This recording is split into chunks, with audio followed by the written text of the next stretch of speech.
കപ്പല് പള്ളി. തൃശ്ശൂരിൽ മാത്രമല്ല, ഇന്ത്യയിൽ തന്നെ ഇങ്ങനെ കപ്പലിൻ്റെ രൂപത്തിലൊരു പള്ളി ഉണ്ടാകാനിടയില്ല. നിർമ്മിതിയിൽ വ്യത്യസ്തത പുലർത്തുന്ന ഈ പള്ളിയിലെ ആചാരങ്ങളും അതുപോലെ തന്നെയാണ്.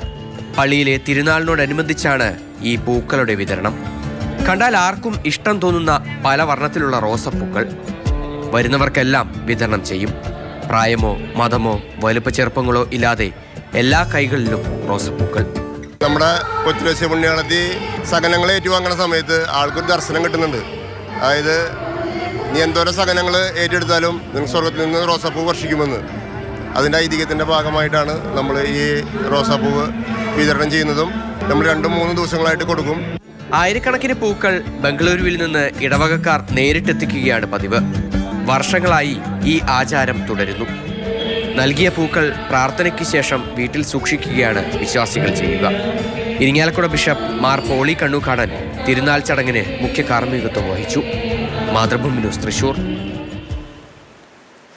തത്സമയം ലിഷോയ് ചേരുന്നു. Good morning Lishoy. ലിഷോയ്, എന്തുകൊണ്ടാണ് ഇങ്ങനെ ഒരു റോസാപ്പൂ കൊടുത്തുകൊണ്ട് ഇങ്ങനെ ഒരു തിരുനാൾ? അതിന് പിന്നിൽ എന്തെങ്കിലും ഐതിഹ്യമുണ്ടോ?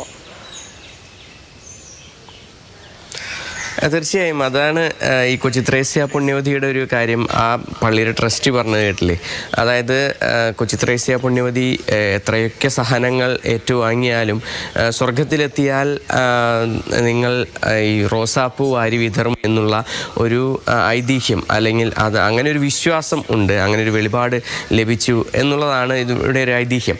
ഇതിൻ്റെ ഭാഗമായി വളരെയേറെ വർഷങ്ങളായി, ഈ തിരുനാൾ തുടങ്ങിയ ഒരു കാലം മുതൽ തന്നെ ഈ ഒരു ആചാരം തുടരുന്നുണ്ട്.